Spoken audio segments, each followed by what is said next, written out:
Em 11 dias, August Storm, uma invasão em massa a URSS aniquilou quase 1 milhão de soldados japoneses na Manchúria. silenciosas companhias de infantaria e engenheiros de apoio. Tempestade de Agosto não foi só uma ofensiva tardia. Pelas vastas planícies da Manchúria, em velocidade incrível. Avanço. Foi uma vingança calculada por 1905. De fato, a campanha soviética na Manchúria era um plano antigo. Com uma taxa de 30-1, a campanha aniquilou o que restava do poder militar japonês, forçando sua liderança à rendição. O exército, que contava com 1 milhão de homens, seria completamente pego de surpresa. E fechou em 2 semanas uma ferida nacional de 40 anos. É uma das operações mais rápidas e decisivas da guerra moderna. Assine No Man's Land para mais histórias de guerra, entregues com total detalhe e precisão. A história lembra a vitória, mas raramente a ferida que a causou. Antes da entrada dos tanques soviéticos na Manchúria em 1945 e das táticas profundas que aniquilaram posições japonesas, esta história surgiu de uma ferida no orgulho nacional que governo russo algum poderia ignorar.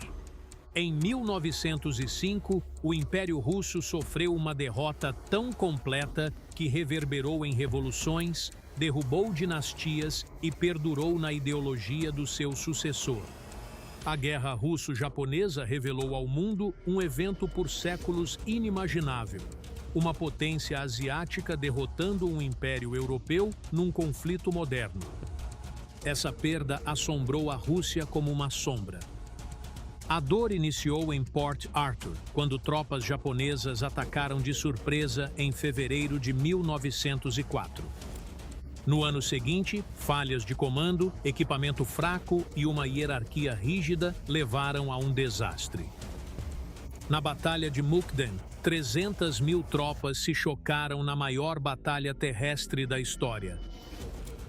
Ambos os lados sofreram baixas graves, mas a Rússia cedeu e recuou humilhada.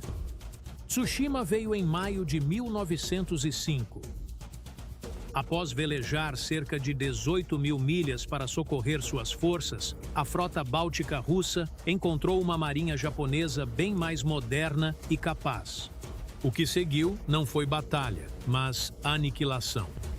Os japoneses afundaram ou capturaram quase toda a frota, sofrendo perdas mínimas.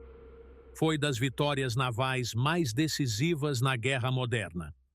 O Tratado de Portsmouth selou a derrota russa. Perdeu-se território, a influência na Ásia foi estilhaçada e a humilhação ficou na identidade russa.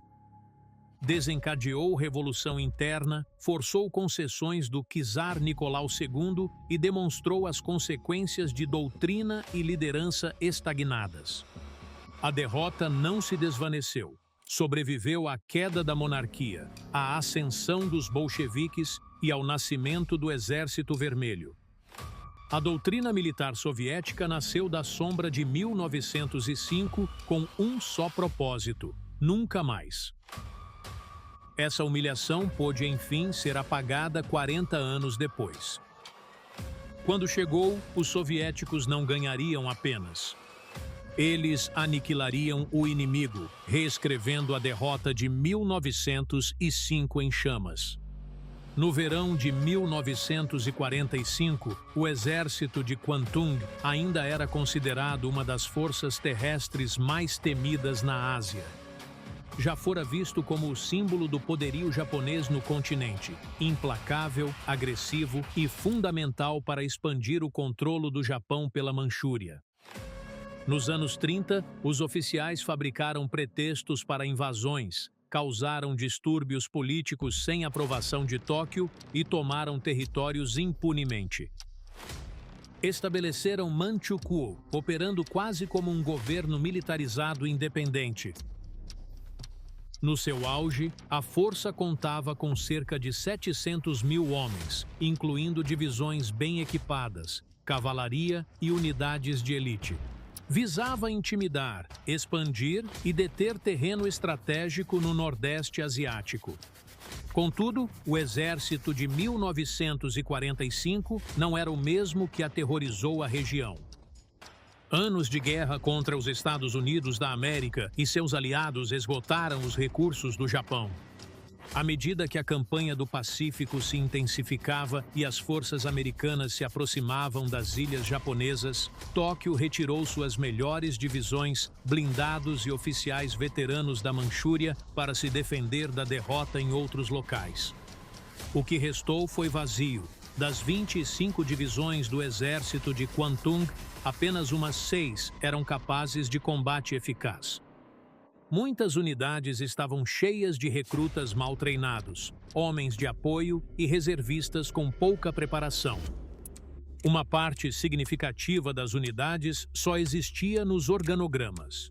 A escassez de equipamento era grave. O exército tinha apenas 1.500 tanques, a maioria modelos desatualizados, como o tipo 95 Heigo e o tipo 97 Chiha, com blindagem leve e fracos face aos blindados soviéticos. A artilharia tinha 6.700 peças, mas muitas careciam de munições. O componente aéreo, com 1.800 aeronaves, estava quase todo parado por falta de combustível. Já as forças soviéticas atacariam com milhares de tanques e quase 4.000 aeronaves. O exército Kwantung estava preso a doutrinas antiquadas.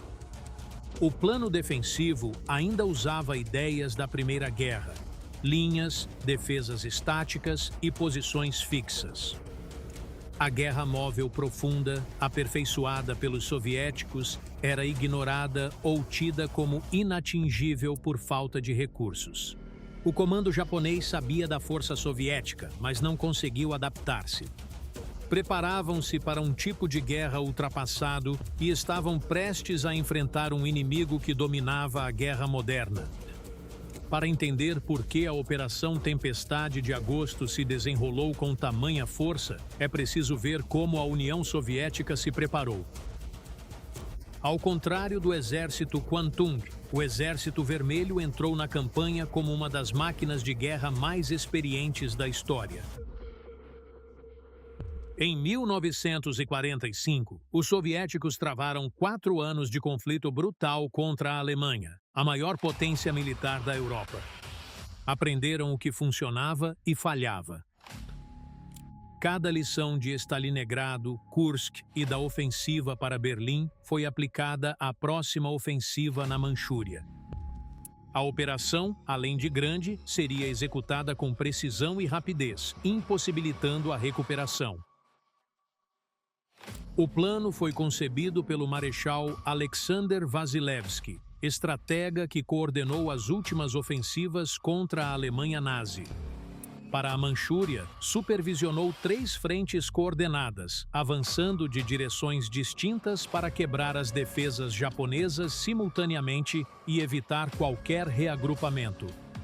A Frente Transbaikal, comandada pelo general Rodion Malinovsky, mobilizou cerca de 416.000 soldados, mais de 1.500 tanques e canhões autopropulsados, mais de 5.000 peças de artilharia e 4.400 aeronaves.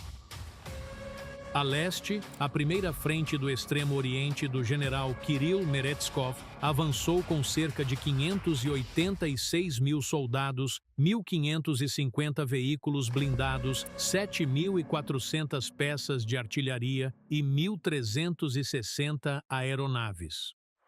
A segunda frente do extremo oriente, de Maxim Purkayev, mobilizou 337.000 soldados, 600 tanques e 4.200 peças de artilharia. No total, os soviéticos reuniram mais de 1,6 milhão de soldados, entre 3.000 e 5.500 veículos blindados, quase 17.000 peças de artilharia e cerca de 3.700 aeronaves. Não eram homens inexperientes. Muitos combateram do Rio Don às ruas de Berlim. O equipamento provado, T-3485 e IS-2, tanques confiáveis, móveis e bem armados. Divisões aéreas soviéticas usavam caças Yak-9, La-5 e La-7, e o Il-2 Sturmovik dava apoio terrestre letal. A logística, apurada por milhares de quilômetros de avanços árduos, assegurava que combustível e munição chegassem às unidades conforme avançavam em território inimigo. O Japão preparara-se para um avanço lento. O que iriam, em contrapartida, confrontar era uma tempestade jamais antes presenciada. O plano era aniquilar o exército Kwantung, não só derrotá-lo. Em 1945, o alto comando soviético não via mais a guerra como um avanço gradual do inimigo. Sua doutrina, Operações Profundas, visava desmantelar um exército por dentro, minando sua capacidade de combate em vez de suas posições. Ataques soviéticos, em vez de se focarem na linha da frente, visavam a retaguarda inimiga, comunicações, suprimentos e comando. O objetivo era o colapso, doutrina refinada após falhas em 1941. 4 anos de adaptação contínua moldaram o Exército Vermelho na força operacional mais avançada da Guerra Moderna. Essa evolução seria usada contra os japoneses, cujo modelo defensivo estava enraizado na crença de que a guerra era estática e posicional.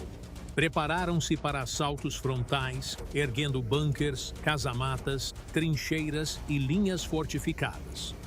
Essas fortificações partiam do pressuposto de que o inimigo as atacaria de frente. Mas a batalha profunda contornava esses pontos. Grupos de manobra soviéticos com tanques e infantaria mecanizada atacavam pontos fracos e avançavam rapidamente pela resistência. Ameaças não imediatas seriam ignoradas, deixando-as para forças seguintes. Quando uma unidade defensiva notasse que tinha sido flanqueada, tanques soviéticos já estariam na sua retaguarda, cortando suprimentos e comunicações. 3 avanços simultâneos, um através da Mongólia e das montanhas Grande Khingan, um do leste em direção à costa e um do norte, criaram um dilema que a doutrina japonesa não conseguia resolver. Se concentrassem forças para bloquear um avanço, arriscavam ser cercados por outro. Se defendessem tudo, seriam fracos demais para deter algo. Sua doutrina defendia defesa fixa, mas a guerra exigia mobilidade ausente. Até o terreno, onde os japoneses se protegiam, favoreceu os soviéticos. O Grande Khingan era intransponível para tanques. Engenheiros soviéticos provaram o oposto. Mapearam rotas, estocaram combustível e aprontaram veículos para calor e altitude. Ao iniciar a operação, colunas de tanques atravessaram em dias um terreno que, para os japoneses, atrasaria qualquer invasor por semanas. Posições fracamente defendidas sucumbiram à pressão mecanizada. Oficiais japoneses prepararam-se para a guerra conhecida. O que surgiu, em vez disso, foi uma guerra impensável, rápida, flexível e implacável. O objetivo não era capturar território, era garantir que não restassem defensores eficazes para mantê-lo. Por décadas, o exército de Kwantung personificou o poder militar japonês na Ásia. Temido pela agressividade e domínio, foi creditado por iniciar a ocupação da Manchúria e moldar as ambições expansionistas do Japão. Mas, como muitas lendas, sua reputação durou mais que sua força. No verão de 1945, o exército continental de elite de Tóquio era uma sombra do que fora, mal treinado, mal equipado e mal posicionado para a guerra que se aproximava. No papel, o exército Kwantung tinha cerca de 700 mil homens. Na verdade, só 600 mil estavam presentes, e só uma parte deles estava treinada ou apta a lutar. Muitas divisões consistiam em recrutas tirados diretamente da vida civil com preparação mínima. Outras eram unidades de apoio, reaproveitadas como infantaria de combate. Veteranos de campanhas prévias eram raros. A maioria das tropas experientes já fora remanejada para frentes defensivas desesperadas nas Filipinas, Okinawa e nas ilhas japonesas, preparando-se para a invasão americana. Unidades que existiam mais em organogramas do que no campo de batalha foram as que permaneceram na Manchúria. O equipamento era igualmente inadequado. O exército dependia de tanques obsoletos, como os Tipo 97 Chi-Ha e Tipo 95 Heigo, eficazes na China nos anos 30, mas incapazes de parar os blindados soviéticos atuais. Seus canhões mal arranhavam os T-34 ou os IS-2. Artilharia limitada, munição racionada, logística paralisada por combustível. A frota japonesa parou por falta de combustível e o Exército Vermelho usava milhares de caças e aeronaves de ataque.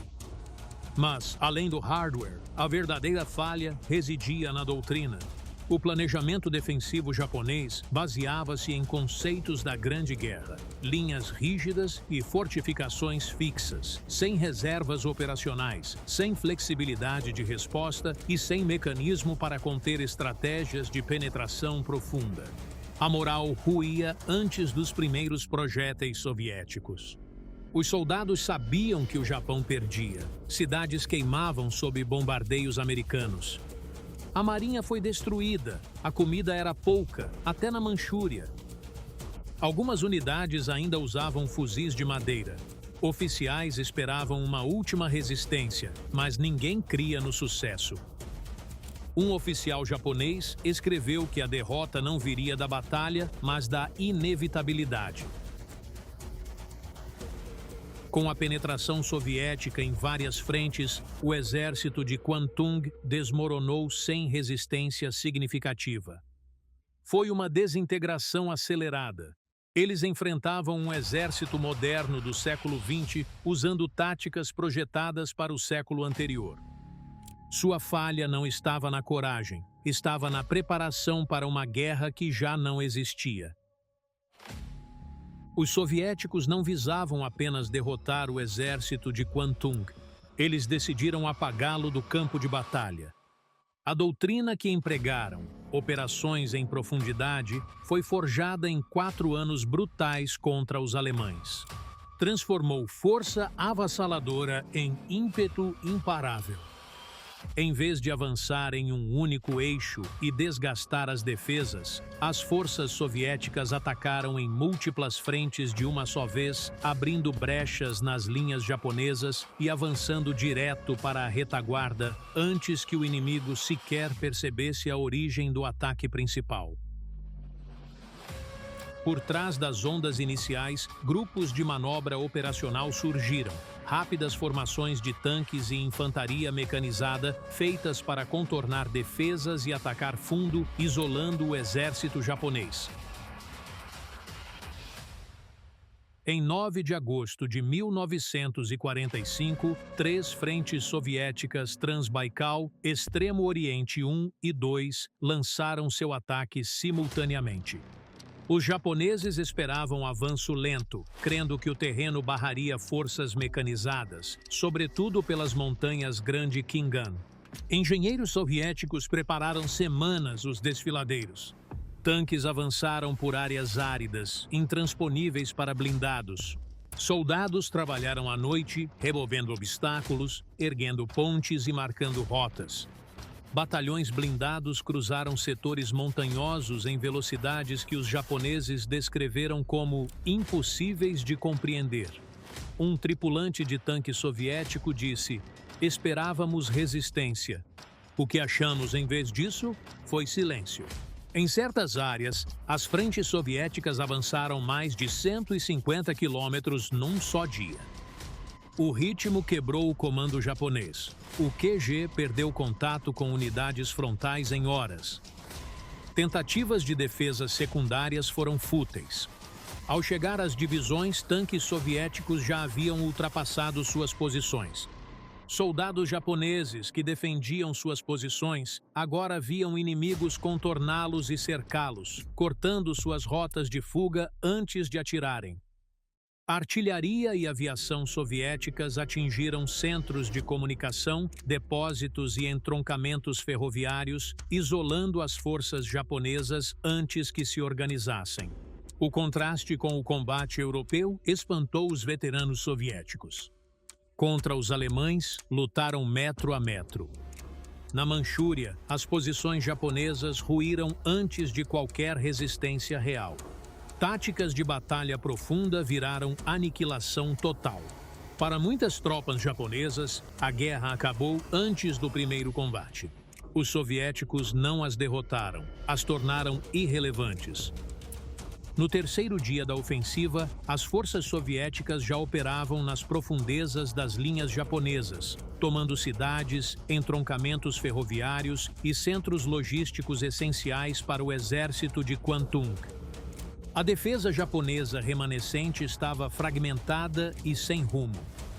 O quartel-general tentou passar ordens, mas a comunicação falhou em toda a cadeia de comando. Unidades de campo ouviam tanques soviéticos bem antes de receber ordens dos superiores. Algumas guarnições lutaram cegamente, pensando manter posições de frente, apenas para descobrir que os soviéticos as haviam contornado horas antes, isolando-as e cortando sua retirada. A doutrina de defesa japonesa focava em posições fixas, porém, operações profundas as negaram. Unidades que tentaram recuar encontraram blindados e infantaria soviética já nos pontos de recuo. Outras tentaram se entrincheirar em rios e cumes, mas não tinham armas para competir com a artilharia soviética. Formações, às vezes divisionárias, foram pegas em movimento e cercadas. Diários de guerra japoneses recuperados após a campanha mencionam ataques de todos os lados simultaneamente, inimigos surgindo por trás sem atirar, e total colapso da lógica de comando. No papel, o exército de Kwantung ainda contava com cerca de 700 mil homens no início da campanha, mas a verdadeira força efetiva era muito menor. Muitos recrutas pouco treinados foram para setores remotos com suprimentos escassos. Milhares tiveram dias ou semanas de preparo. Quando as ofensivas soviéticas atacaram, suas armas emperraram, metralhadoras superaqueceram e a munição acabou em poucas horas. Poucos oficiais sobreviventes tinham experiência de combate e muitos já haviam sido enviados para o Pacífico. Líderes ficaram com unidades incapazes de resistência coordenada ou contra-ataques, contrariando a doutrina. As forças soviéticas avançavam 40 a 70 quilômetros por dia, um ritmo sem igual, nem nas operações na Alemanha. Em setores específicos, colunas de tanques avançaram 800 quilômetros em menos de 2 semanas. Tropas japonesas descreveram-na como uma tempestade sem frente ou retaguarda.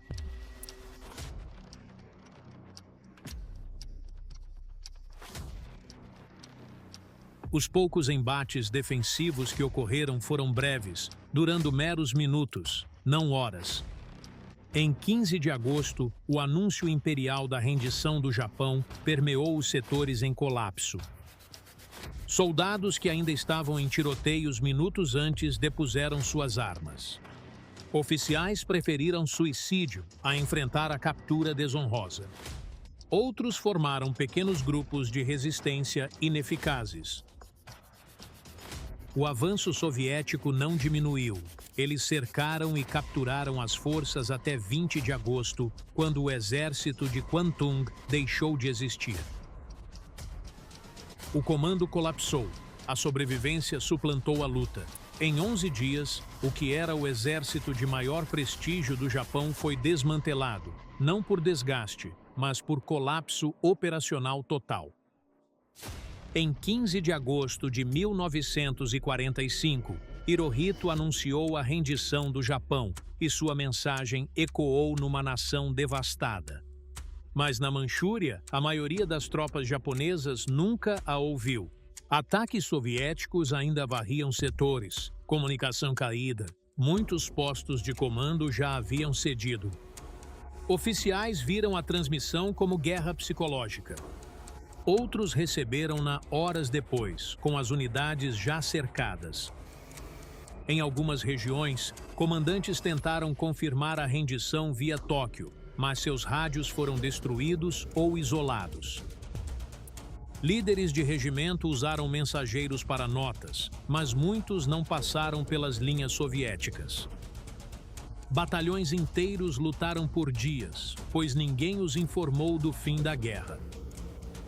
Muitos soldados japoneses, exaustos ou desorientados, não entenderam a rendição. Eles estavam em movimento incessante, perseguidos entre linhas defensivas, dominados por blindados soviéticos que surgiam antes do confronto. Um diário pós-guerra revela: nossos mapas não batem mais com o terreno. O inimigo toma lugares antes de os registrarmos. Quando aviões soviéticos jogaram panfletos de rendição, algumas tropas aceitaram e depuseram os fuzis. Outros os queimaram. Oficiais, presos à doutrina de lutar até a morte, preferiram o suicídio. Os que atacaram pontos de encontro designados encontraram tanques soviéticos já à espera. Nos últimos confrontos, a luta cessou não com resistência, mas em silêncio, pois as unidades japonesas emergiram e se renderam sem falar. A comunicação havia falhado, a determinação se quebrado e a sobrevivência substituiu toda a estratégia. A Operação Tempestade de Agosto acabou em 20 de agosto, mas as consequências mal começavam. As forças soviéticas tiveram 12.000 baixas, com 2.300 mortos. As perdas japonesas excederam 80.000 mortos, mais de 15.000 feridos e entre 594.000 e 650.000 prisioneiros. No papel, foi um triunfo militar, com as proporções de baixas mais desiguais da história. Para os soviéticos, foi mais que vitória estratégica. Foi uma correção histórica. Comandantes ergueram a bandeira vermelha sobre Port Arthur, a fortaleza que em 1905 humilhara a Rússia. Desta vez, não houve cerco. A guarnição japonesa rendeu-se logo. Oficiais soviéticos viram nisso Tsushima revertida. Toda a terra cedida 40 anos antes foi retomada. Mas enquanto a ferida nacional se fechava, outra se abria. Centenas de milhares de prisioneiros japoneses foram para campos de trabalho na Sibéria, onde muitos morreram de frio, exaustão e doenças. Sobreviventes a chamaram de Segunda Guerra Sem Armas. Alguns só voltaram ao Japão em 1956. Famílias esperaram 11 anos por seus filhos. Muitos nunca voltaram. Para os soviéticos, a batalha profunda foi imparável. Para o Japão, o colapso foi total. A Operação Tempestade de Agosto não só destruiu um exército, mas também a crença de que a coragem pudesse enfrentar a guerra moderna. Em 11 dias, uma dívida histórica de 4 décadas foi paga, mas foi paga com vidas, e os ecos desse pagamento duraram décadas a mais que a própria campanha.